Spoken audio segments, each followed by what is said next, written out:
Hello மக்களே, நாம் இன்னைக்கு பார்க்க போகிறது கோழியினுடைய கல்லீரல். அதற்கப்புறம் வந்துட்டு ஈரல் வந்துட்டு 1.25 கிலோ வந்து எடுத்துகிட்டு வந்திருக்காங்க. ஸோ அதை தான் வந்து இன்றைக்கி நம்ம கிரேவி பண்ண போகிறோம். எப்படி பண்ணணும் அப்படிங்கிறத வந்து பார்க்கலாம். நல்லா வந்துட்டு கழுவி எடுத்து வச்சுருக்கோம். இதை தேவையான அளவு எண்ணெய் சேர்த்து எண்ணெய் காஞ்சதுமே வந்துட்டு 2 பெரிய துண்டு பட்டை, 4 ஏலக்காய், ஒரு 5-6 கிராம்பு வந்துட்டு சேர்த்துக்கிறோம். ஸோ இது எல்லாமே வந்துட்டு நல்லா பொரிஞ்சதுக்கு அப்புறமா 1/4 டேபிள் ஸ்பூன் அளவுக்கு கசகசாவும் 1/4 டேபிள் ஸ்பூன் அளவுக்கு வந்துட்டு சோம்பும் வந்து சேர்த்துக்கிறோம்.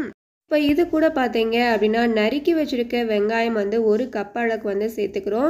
ஸோ நாங்கள் வந்து பெரிய வெங்காயம் தான் சேர்த்து வதக்குறோம். சின்ன வெங்காயம் இருந்துச்சு அப்படின்னா நீங்கள் சேர்த்துக்கோங்க. வெங்காயம் வந்துட்டு இந்த அளவுக்கு பொன்னிறமாக வதங்கினதுக்கு அப்புறமா அது கூட பார்த்தீங்க அப்படின்னா நறுக்கி வச்சுருக்க கொத்தமல்லி தலையை வந்துட்டு அது கூட வந்து நம்ம சேர்த்துக்கிறோம். கூட வந்துட்டு கொஞ்சமாக வந்துட்டு கருவேப்பிலையும் ஒரு 4 மிளகாயும் வந்துட்டு கட் பண்ணாமல் அப்படியே வந்து சேர்த்துக்கோங்க. முழுசாக காம்பை மட்டுமே வந்து நீங்கள் எடுத்துட்டு எல்லாமே வந்துட்டு நல்லா வதங்கி வந்ததுக்கு அப்புறமா இது கூட பார்த்தீங்க அப்படின்னா ஒரு 4 பிரியாணி இலை வந்துட்டு இது கூட சேர்த்து விடுங்க. நல்லா வந்து பிச்சு போட்டு வந்து சேர்த்துக்கோங்க. 1/4 டேபிள் ஸ்பூன் அளவுக்கு வந்துட்டு மல்லித்தூள் சேர்த்து நல்லா வதக்கி விடுங்க. ஒன்றுனே சேர்த்துட்டு கொஞ்ச நேரம் வதக்குறப்போ பார்த்தீங்க அப்படின்னா அதனுடைய டேஸ்ட்டே வந்துட்டு சூப்பராக இருக்கும். ஸோ அதனால தான் வந்து ஒவ்வொரு பொருளையும் போட்டு ஒரு 2 நிமிஷம் வந்து நம்ம வதக்கிக்கிட்டு இருக்கோம். 2 டேபிள் ஸ்பூன் அளவுக்கு வந்துட்டு இஞ்சி பூண்டு பேஸ்ட்டு சேர்த்துட்டு அதனுடைய பச்சை வாசம் போகிற அளவுக்கு வந்து வதக்கிக்கலாம். அதனுடைய காரத்துக்கு ஏற்றா போல் வந்துட்டு இதில் வந்து மிளகாய்த்தூள் வந்து சேர்த்துக்கோங்க. 2 டேபிள் ஸ்பூன் அளவுக்கு வந்துட்டு மல்லித்தூள் சேர்த்துக்கலாம். இது கூட பார்த்தீங்க அப்படின்னா 1 டேபிள் ஸ்பூன் அளவுக்கு வந்துட்டு நாங்கள் வந்து மட்டன் மசாலாவும் வந்து சேர்த்துருக்கோம். ஸோ கட் பண்ண 4 தக்காளியை வந்துட்டு உள்ளே சேர்த்து நல்லா வந்துட்டு வதக்கிக்கலாம். வந்துட்டு ஒரு 1/2 டம்ளர் அளவுக்கு வந்துட்டு தண்ணி சேர்த்துட்டு தேவையான அளவு வந்து உப்பு சேர்த்துக்கோங்க.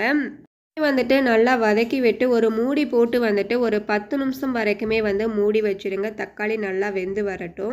மூடி வச்சுருக்கதை ஓப்பன் பண்ணி பார்த்தோம் அப்படின்னா எண்ணெய் எல்லாமே வந்துட்டு செம்மையாக வந்து பிரிஞ்சு எவ்வளோ சூப்பராக இருக்குன்னு பாருங்கள். ஒரு பிரியாணி கிரேவி மாதிரி வந்துட்டு பார்க்குறதுக்கே செம்மையாக இருக்குது. தக்காளி எல்லாமே வந்துட்டு சூப்பராக வதங்கி வந்துருச்சு. வந்துட்டு நம்ம க்ளீன் பண்ணி வச்சுருக்கக்கூடிய பீசஸ் எல்லாமே வந்துட்டு நல்லா சேர்த்து வதக்கி விடுங்க. ஸோ மசாலா வந்துட்டு எல்லா இடத்துலையும் படுற மாதிரி கறியை வந்துட்டு ஃபுல்லாக வந்து நல்லா வந்து கிளறி விடுங்க. உங்களுக்கு கிரேவி வந்து கெட்டியாக வேணும் அப்படின்னா கம்மியாக வந்து தண்ணி சேர்த்துக்கோங்க. இல்லை எனக்கு தண்ணியாக இருந்தால் தான் பிடிக்கும் அப்படின்னா நீங்கள் வந்துட்டு தண்ணி வந்து உங்களுக்கு எவ்வளோ தேவையோ அவ்வளோ சேர்த்துக்கோங்க. வந்துட்டு தண்ணி வந்து பார்த்தீங்க அப்படின்னா ரொம்ப கம்மியாக தான் வந்துட்டு எங்களுக்கு கிரேவி பதத்துக்கு வேணும் அப்படிங்கிறதுனால சேர்த்துருக்கோம். ஸோ இதை வந்து பார்த்தீங்க அப்படின்னா கறி வெகுற வரைக்குமே வந்து நல்லா மூடி போட்டு மூடி வச்சுடுங்க. இப்போ பார்த்தீங்க அப்படின்னா ஒரு 10 நிமிஷத்துக்கு மேலேயே வந்து ஆயாச்சு. ஓப்பன் பண்ணி பார்த்தோம் அப்படின்னா ஓரளவுக்கு வந்துட்டு வெந்து வந்திருக்கு.